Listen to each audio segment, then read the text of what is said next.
The film Batman vs Superman Dawn of Justice was officially announced on July the 20th, 2013. Before showing the logo for the movie, actor Henry Lennox read the line from Frank Miller's famous book, The Dark Knight Returns, "I want you to remember the one man who beat you." And preceding this, the 6,000 fans in the Comic-Con hall exploded. I want you to remember, Clark, in all the years to come, in all your most private moments, I want you to remember my hand at your throat. I want you to remember the one man who beat you. Whoa! What? What?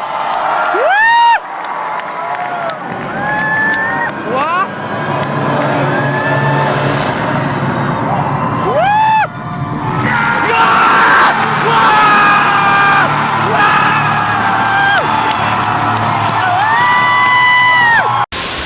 And despite still some, questions around the film, like uncertainty around the casting of Ben Affleck as Batman, the idea that people saw DC as playing catch-up with MCU, having a Batman vs Superman movie as the second movie in the franchise, and a little bit of worry from the fact that Man of Steel, the predecessor for the film, had mixed critical reception. But despite all of this stuff, the idea of a Batman vs Superman movie was a surefire hit for Warner Brothers, and something that should easily cross the $1 billion mark that other superhero movies had been doing up until that point. But today, 13 years removed from that initial announcement, we all know that wasn't the case. While it still did make over $800 million, and by today's standards of superhero movies, that is a smash success, the movie coming out at the absolute peak of the superhero boom with films like Captain Marvel, Black Panther, Avengers, Spider-Man all making $1 billion, the idea of a film featuring arguably the two biggest superheroes of all time, Batman and Superman, for the first time on screen together,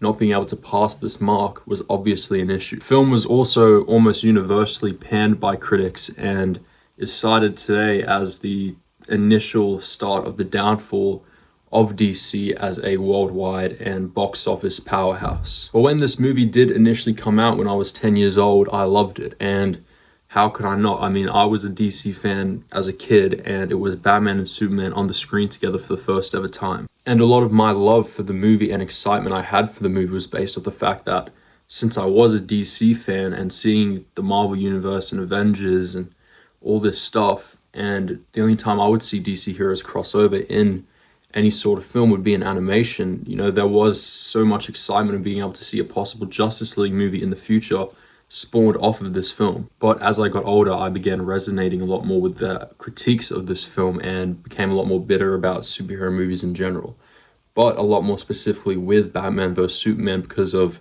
what I believed it did to the brand of DC. I didn't like that Batman killed. I didn't like how Superman died in the second movie in the universe. I hated the way Doomsday looked.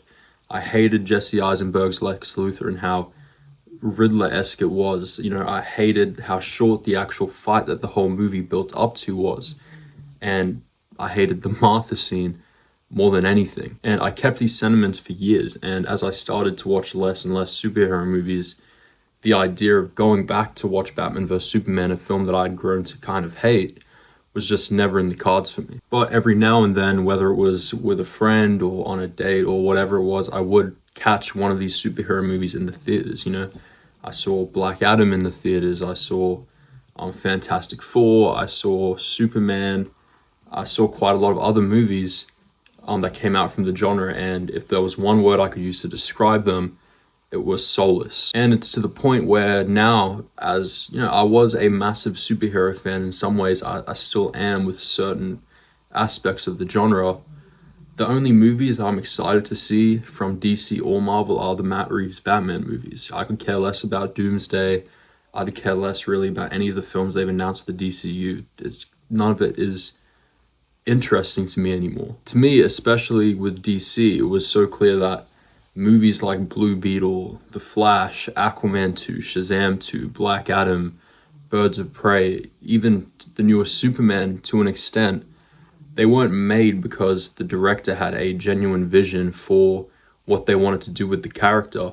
they were primarily made because Warner Brothers had to keep the DC IP on life support so they could eventually make money off these movies again. And after seeing a few of these movies, it did get me thinking once again about the Zack Snyder era of DC, and specifically Batman vs. Superman, because after all these years had passed and I thought about it, and just from remembering the film, comparing it to these newer superhero films, I just thought of it as just weird. But in thinking about Batman vs. Superman, I got some appreciation for it, because even though I still didn't like the movie, it did have soul to it, and I didn't feel it had the same kind of degrading slop quality that these newer superhero movies do have, where, you know, I could remember some scenes and they felt like scenes from a movie, not scenes from like a Boost mobile ad. So one night I did take it upon myself to rewatch Batman vs. Superman. And I didn't completely 180. I don't think it's the most amazing movie of all time, but I do think it's pretty great. So let me start with my opinions on some of the portrayals of the main characters, at least. So Batman, Superman, Wonder Woman, Lex Luthor, and Lois Lane. So I'll start off with Ben Affleck Batman, which is still to this day one of the most controversial casting choices and adaptations of a comic book character in any medium. And in retrospect, after rewatching the movie, he's low-key the GOAT. In my opinion, Affleck kills it as not only Batman, but also as Bruce Wayne. As Bruce, he has the charm and the swagger, especially that is seen in the scenes that him and Clark interact at the LexCorp function. And in private, he has that assertiveness and determination in those great scenes that he has with Alfred in the Batcave or at Wayne Manor. And as Batman, especially in the action scenes, he's just an absolute tank. I mean, like, the especially warehouse scene that everyone still talks about to this day, it's literally like a fight scene ripped straight from the Arkham games. To me, it's the best Batman suit. It has the best Batmobile scene, the best Batman fight scene in any of the movies. It's just, he's great. Then there's the main issue, which is the fact that Batman kills, which is completely antithetical to his character in the comics. And this kind of comes up in two main issues in the movie, which is the killing itself and the branding he does of criminals to mark them to be killed in prison. Now, usually I would definitely have an issue with this with Batman, because like I said, it is antithetical to the character of Batman. But that's kind of the point of it in the movie. It's never stated or implied in Batman vs. Superman that Batman killing these criminals or branding them is a cool or a good thing. In fact, it's the complete opposite. It's the main reason in the first place that Clark or Superman takes note of him, is how violent he is. And there's multiple scenes of Alfred pleading with him and talking to him about saying, you know, you've changed for the worse. You know, even the branding, the first instance we see of the branding, Alfred goes to Bruce and tells him, you know, you've gone down this darker path that set you on for the worst. New rules. We're criminals, Alfred. We've always been criminals. Nothing's changed. Oh, yes, it has, sir. Everything's changed. The point of this Batman adaptation is that it is a fallen Batman. He's become bitter, untrusting with the world and humanity in total. And also, when people say Batman kills, they say it like it's kind of like the first appearance of Batman, you know? Like he's carrying around a revolver and just blowing criminals' brains out. The way he does kill people still, but it's more of a just ruthless, undying, you know, thirst to get to his goals. I mean, the warehouse scene, he grapples a crate and just smashes some guy's head against the wall with it. He's just an immovable object in the film towards his goal of killing Superman. I mean, the whole ending of the movie with Superman's death is the fact that Batman is proven wrong in the end about how little trust and hope he has in his heart, with Superman's death kind of inspiring him again to become a proper superhero and to trust others, which eventually sets up the Justice League. So yes, if the film was just showing Batman completely unchallenged, just executing criminals on the street, just as a way to make him look more badass or fit into the more extreme cultural landscape that we're in today, I would definitely have a problem with that. But that's clearly not what's happening in this movie. On a much less positive note, though, I'm going to get into Henry Cavill as Superman. I like Henry Cavill as Superman. I think he has the look. I think he has charm, about him. I think he's great in the action scenes.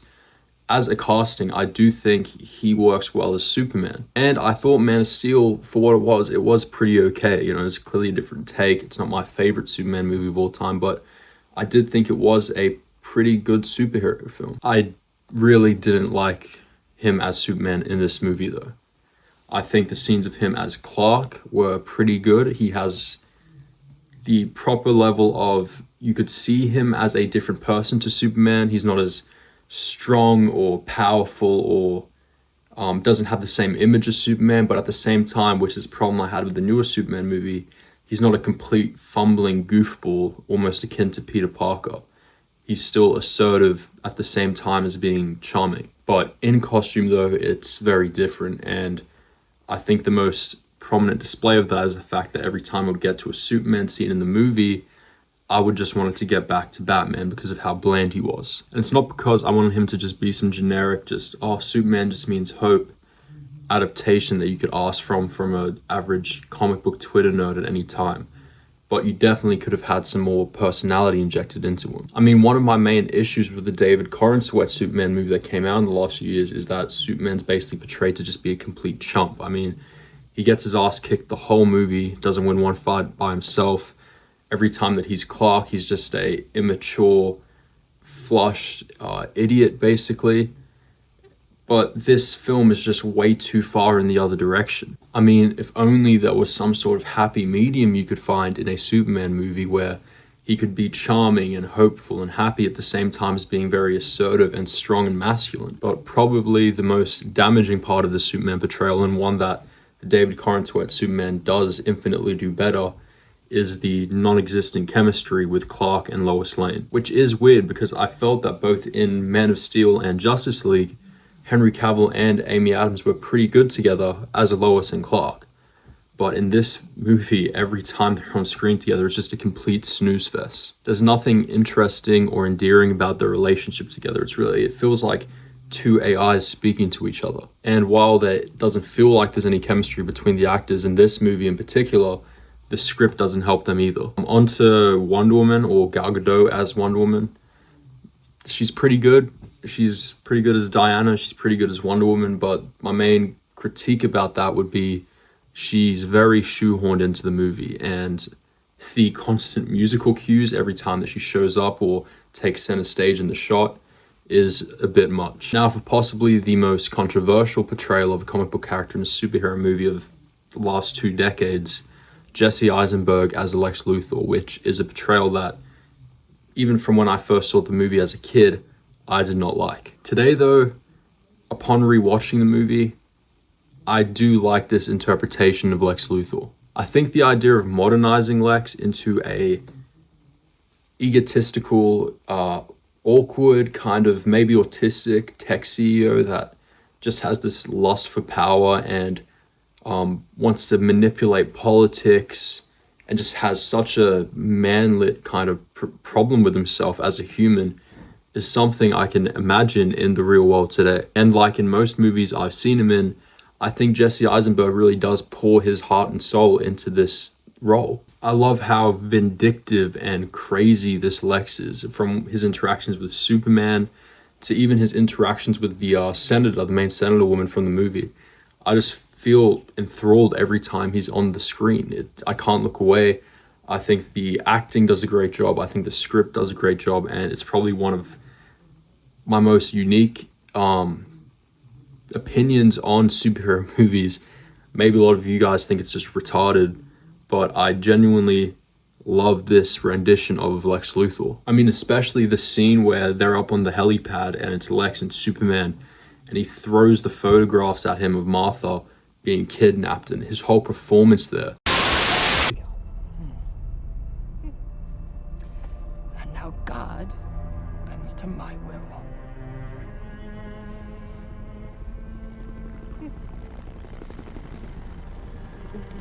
Now the cameras are waiting at your ship for the world to see the holes in the holy. Yes, the Almighty comes clean about how dirty he is when it counts. To save Martha, bring me the head of the bat. I'm not too much of a fan of Doomsday though. I mean, I like his size in the movie, and probably the main problem I have though, because there isn't really that much character that you can pull from the source material in the comics about Doomsday as a character. He's not really much of a character, he's just a killing machine. The main problem I would have though is like, I know they showed the spikes growing from the battle damage in the fight scene, but like, what's the point if you're not going to get to that classic Doomsday design by the end of the movie? Because since you don't get to that, you know, crazy spike design from the comic books for the whole fight scene, he just looks like a big gray baby. Now the plot, put simply, is that Batman as Bruce Wayne sees the destruction of Metropolis from Man of Steel, and therefore, due to how untrusting and bitter he's become over the years, sees Superman as a threat to the human race, and therefore he has to be killed. Lex Luthor, who also happens to hate Superman, takes advantage of the fact that he knows how much Batman hates him, and further manipulates politics and the press around Superman to push Batman further to a position where he is met with Superman and has the opportunity to kill him. Throughout the film, with the kind of side characters, Lois Lane, her plot is uncovering the plot by Lex of framing Superman for these deaths. Wonder Woman is kind of hanging around until the final fight scene, and Alfred serves as a conscience for Bruce. My main issues with the plot is that, one, Wonder Woman and the whole Justice League shoehorning in, that really takes away from this movie being able to be a standalone quality work rather than just a setup for Justice League. And the whole Lois Lane Bullet subplot where she's uncovering that Lex was setting up Superman, because that really could have been condensed into a way shorter time period of the movie, considering that the viewers already know that Lex hates Superman and is the one setting him up. So taking up such a big chunk of this movie dedicated to that subplot that doesn't really have a payoff to anyone watching it with half a brain cell really negatively affects the viewing experience. Everything else though, I think is pretty good. I really do like the implementation of the final fight scene from Man of Steel and the immovable object versus unstoppable force feeling that you get throughout the movie building up to Batman and Superman fighting. I think it works really well. But like I mentioned before with my critique of Henry Cavill's Superman, I do think the whole idea of a bitter and untrusting Batman would work way more, you know, in contrast if there was a more hopeful and happy Superman. Even to his detriment, like in the Dark Knight Returns comic book, where Batman has become bitter and untrustworthy, and Superman has become a government shill who's too trusting. I don't agree with critics who say this rendition or Henry Cavill as Superman doesn't save people, because if you say that, you just haven't watched the movie. He definitely does save people. But I just wish there was more emphasis put on the fact that Batman's this negative form that he's become is in contrast to how hopeful Superman is. Even the whole plot of the public turning on Superman throughout this movie doesn't really make sense when it isn't particularly established in the movie that Superman's a particularly beloved figure in the public. So why would the audience care that Batman is this old, grumpy, bitter figure if you're watching the film and Superman seems to just be a young, broody, bitter figure throughout the whole movie? He doesn't turn into that. He kind of just starts off the movie like that. Now, there is one particular scene that everyone probably thinks about when they think about how much they hate this movie, and it's a scene that I mentioned beforehand, and that's the Martha scene. Why did you say that name? Now, first off, I want to state that the fight does end way too quickly. I mean, we spend so much time pre-tensing this fight, and it ends in like 10 minutes.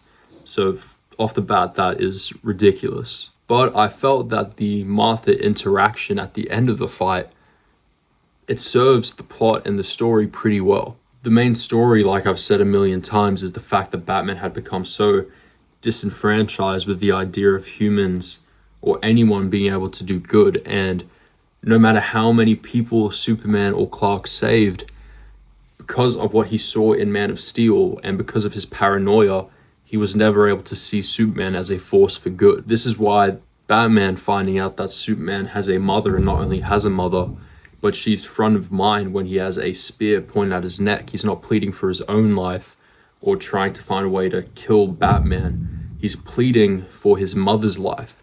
That gives Batman sort of a perspective of having compassion for Superman, that he's not just this omniscient alien that just wants to take over the human race or has an ulterior motive.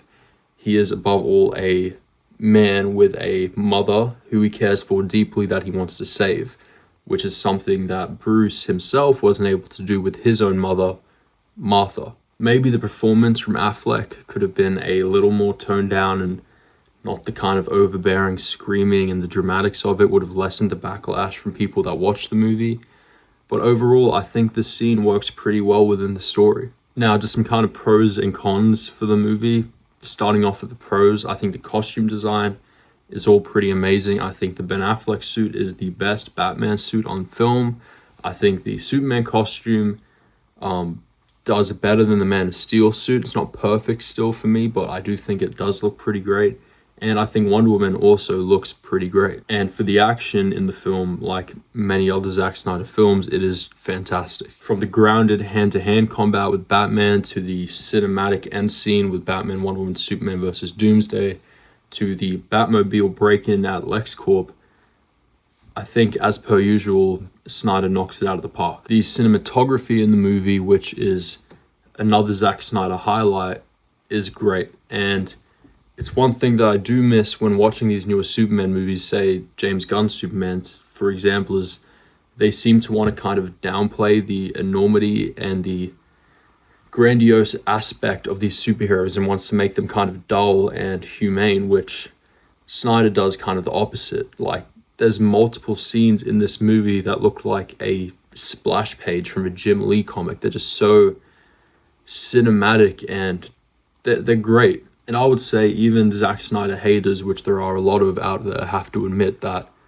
almost no one can make a more dynamic looking superhero movie than Zack Snyder. I enjoyed Gal Gadot as Wonder Woman, and a lot of the side characters like Alfred and Perry White, I think, serve their purpose really well, and the actors put in a pretty great performance. Like I said though, Batman vs Superman is still a far from perfect movie to me. As I previously stated, Superman is way too broody for me, and the lack of chemistry between Clark and Lois, and it being such a big chunk of the movie, really drags it down for me. And doing the death of Superman in the second movie in the franchise it's just ridiculous, and that is a symptom of a much larger and maybe the biggest problem for me with the film, and that's the fact that this film is used as a vessel for Warner Bros. And DC wanting to catch up to the MCU. Wonder Woman, even though she was an enjoyable part of the movie, could have been completely cut and the main plot would have moved exactly the same. Diana discovering the Justice League and that whole scene and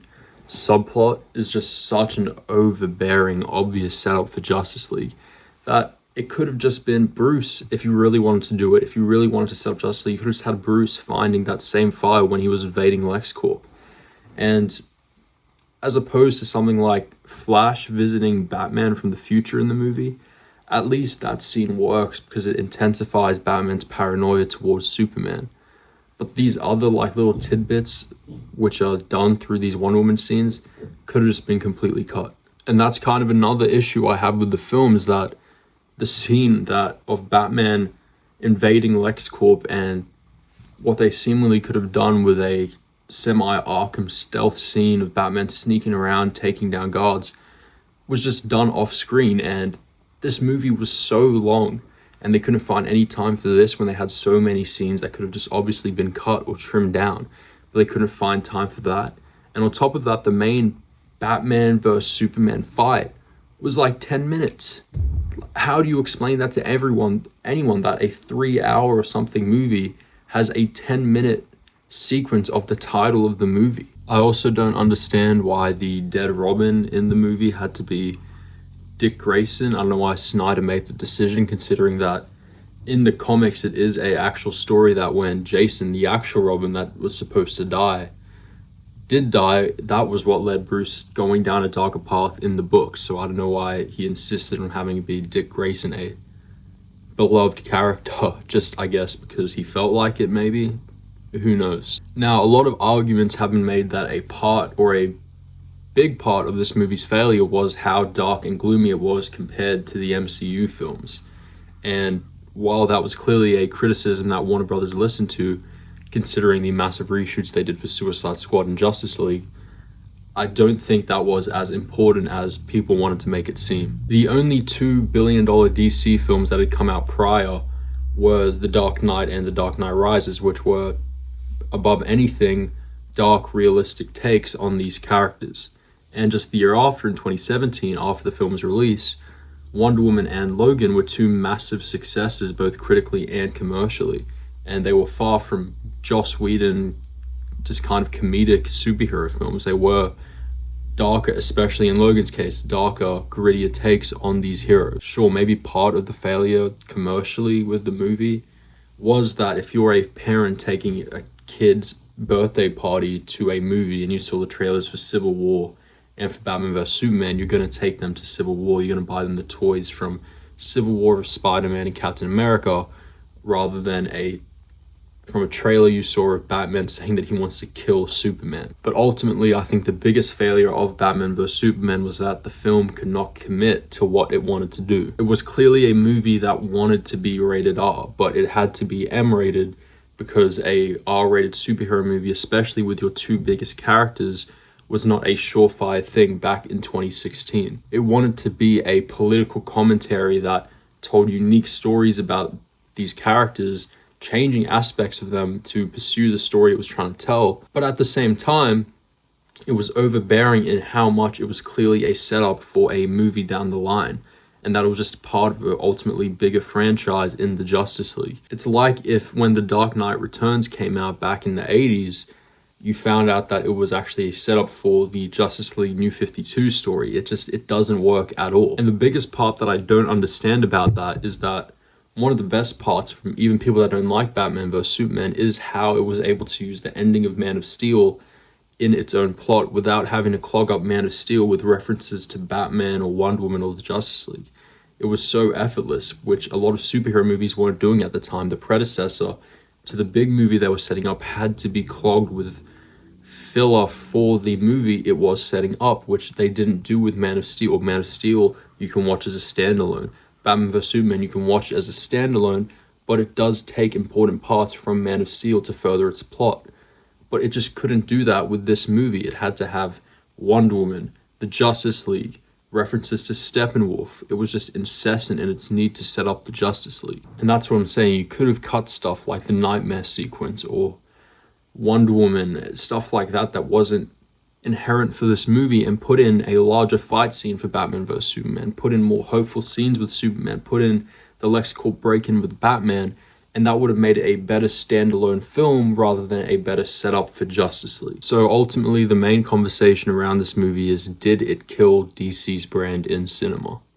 And the answer to me is definitely no. Suicide Squad and Wonder Woman came out almost directly after Batman vs Superman, and they were both smashes commercially for two IPs that had never had live action movies.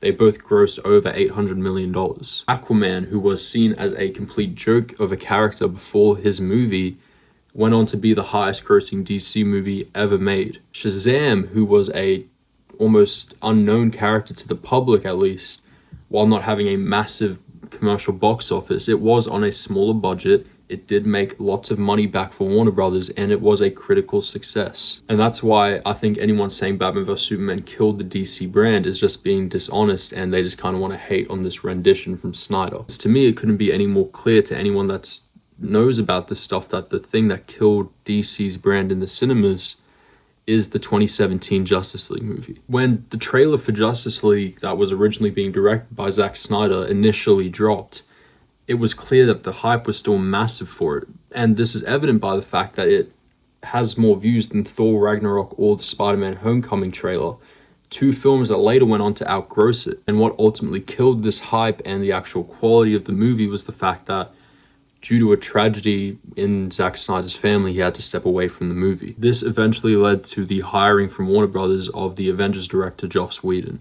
And with the belief of Warner Brothers that a director like Whedon could provide the lighter tone that they believed Zack Snyder's films prior to this were lacking. And this led to the initial vision that Zack Snyder had for the Justice League movie being completely hacked and destroyed. The reshoots were so horrible that Christopher Nolan and Zack Snyder's wife and producer of the movie, Deborah Snyder, when seeing an early screening of the 2017 reshoots, informed Zack to never watch the movie because it would break his heart seeing what they had done to his film. What was ultimately present in these reshoots were horribly written jokes, bad CGI, a horribly disjointed tone, and probably the most clear sign of a lack of quality in these reshoots was Henry Cavill's infamous lack thereof mustache, or CGIing out of Henry Cavill's mustache from his shooting of Mission Impossible. But the worst outcome of the reshoots of Justice League was the complete revolt of the main stars of the movie. Cyborg actor Ray Fisher explicitly led the revolt in June of 2020, explicitly retracting any of his previous praise for Joss Whedon as a director. Fisher accused not only Whedon, but also Warner Brothers themselves of completely dismantling Zack Snyder's vision for the movie and stripping Cyborg as being the heart of the film. He noted a complete lack of transparency from the higher-ups at Warner Brothers, where they would say to the actors that they were attempting to honor Zack Snyder's work while completely gutting it in the actual reshoots. Aquaman actor Jason Momoa posted explicitly on his Instagram hashtag I stand with Ray Fisher, noting that some serious stuff went down in the reshoots and the actors were horribly treated during the shoots. Gal Gadot confirmed herself that Whedon threatened her career when she tried to speak up against script changes in the reshoots, saying he kind of threatened my career and stated that if I stood up against the rewrites, he would make my career miserable. Ben Affleck stated that a combination of production changes, his personal life, and the environment Whedon created on the set of the reshoots created an experience that completely drained any passion he had for the Batman character, which ultimately led him to dropping out of directing and starring in his own eventual Batman film. The movie was a critical and a financial disaster for Warner Brothers, and it led to many of the actors' future in the franchise being up in the air, with Ben Affleck not returning until many years later, and Ray Fisher explicitly stating that he would never return to work for Warner Brothers. And this is basically what killed the DC brand, because on top of all these other actors speaking up against the production issues, Henry Cavill's future as Superman was also up in the air at the time, which meant there was no longer a direction for these DC movies coming out. And along with there being no direction, they couldn't also rely on name value of characters, because the biggest characters they had, Batman, Superman, Wonder Woman, Aquaman, Flash, Cyborg, they couldn't be used because of other dramas that they had created with the productions of their movies. So DC was left with no direction and none of their biggest characters. Now the future slate for DC wasn't Ben Affleck's Batman, Man of Steel 2, The Flash, Green Lantern, Cyborg, Justice League 2. Now it was films like Birds of Prey, Black Adam, which brought back Henry Cavill's Superman many years later, but then shafted him quickly after. The Flash and Aquaman 2, which went through so many production changes, reshoots, rewrites, that by the time they came out, no one was interested in them anymore. Wonder Woman 84, which was a complete failure due to COVID and due to the lack of quality in the movie. And then complete disasters box office-wise, like Shazam 2, The Suicide Squad, which was a semi-sequel to a movie without its biggest actor attached anymore. Blue Beetle, Joker 2, like Batgirl, which didn't even end up coming out. The future of DC was just a complete, unmitigated disaster. All of these movies were critical and commercial failures. And with the massive failure of Supergirl, which is the second movie in this new DC universe, I still don't think DC has recovered from the damage that those 2017 Justice League reshoots did to the franchise. Is Batman vs Superman perfect? No. Is it the worst superhero movie ever made, or one of the worst? Also no. I really like it, and I'm definitely far from a Zack Snyder glazer. There are parts of his directing that I find annoying and overbearing and laughable at some times. But one thing that I always will appreciate about Zack Snyder is that when he was handed the keys for this IP, he found a vision and a story he wanted to tell with these characters that was unique and that he poured his heart and soul into. And he didn't see it as just a cash cow he could rake money from for the next 15 years if he played ball with what Warner Brothers wanted him to do. The Snyderverse is dead, and I do believe that DC has to move on and make its new vision and have a new identity around itself. But I will always look back on the Snyderverse, even from when I was a kid, as one of the only times that a superhero franchise had been given to someone and it attempted to carve out a unique vision for itself rather than just being generic superhero franchise number 346. So in final, I'd give Batman vs Superman like a 7.5 out of 10. It's pretty good.